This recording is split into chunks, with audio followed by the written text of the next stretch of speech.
Dans son autobiographie, le comédien Matthew Perry a longuement évoqué son addiction pour laquelle il avait fait 65 séjours en centre de désintoxication. Si le public ne savait pas qu'il menait le combat de sa vie, ses addictions transparaissaient pourtant sur le corps et sur le visage de Chandler, son personnage dans Friends. Depuis l'annonce de la mort de Matthew Perry, nombreux sont les proches et intimes de la star à lui rendre hommage et à souhaiter que le comédien soit enfin en paix avec lui-même, comme l'écrit notamment Gwyneth Paltrow, avec laquelle il a connu une jolie idylle le temps d'un été. L'ironie cinglante de la vie de Matthew Perry est sans doute de nous avoir tant fait rire en s'appuyant sur ses propres failles.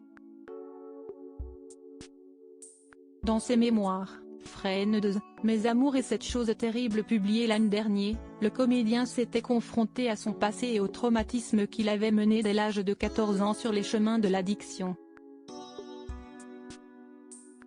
Matthew Perry est longtemps resté cet enfant brisé par la séparation de ses parents, un an à peine après sa naissance. Son père, l'acteur, chanteur et mannequin John Bennett Perry vit aux États-Unis.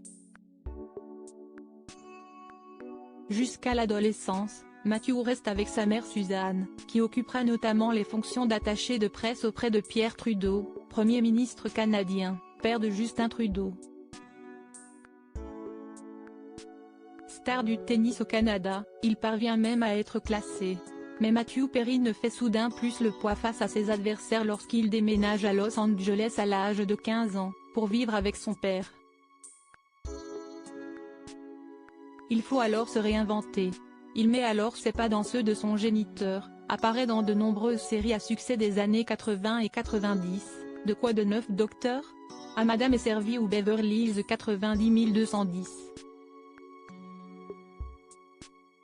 CST Comme si quelqu'un m'avait suivi pendant un an vient ensuite le rôle de sa vie. Celui de Chandler Bing. Il est le dernier à passer le casting. David et Martha Kaufman, les créateurs de la série, doutent du personnage qu'ils trouvent mal fichu. Pour Matthew Perry au contraire, si est-il l'évidence.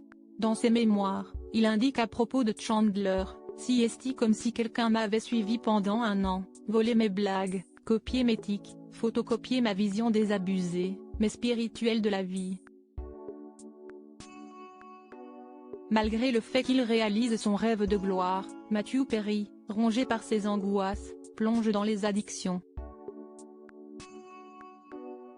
Un accident de jet ski en 1997 lui permet de mettre la main sur des comprimés de Vicodin, un puissant antidouleur qu'il consommera jusqu'à 55 cachets au plus fort de son addiction.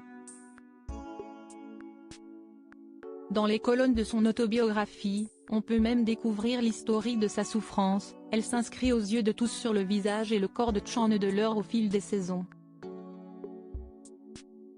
Quand je prends du poids, si est-il l'alcool. Quand je suis mince, ce sont les pilules. Quand j'ai un bouc, si est-il dû à beaucoup de pilules, peut-on lire dans son autobiographie dans laquelle il révèle être descendu jusqu'à 58 kg pour 1,83 m. Ces dernières années, le comédien semblait avoir trouvé l'apaisement, heureux que son livre ait pu aider d'autres malades. Un héritage dont il était fier, et qu'il convient de célébrer malgré la peine.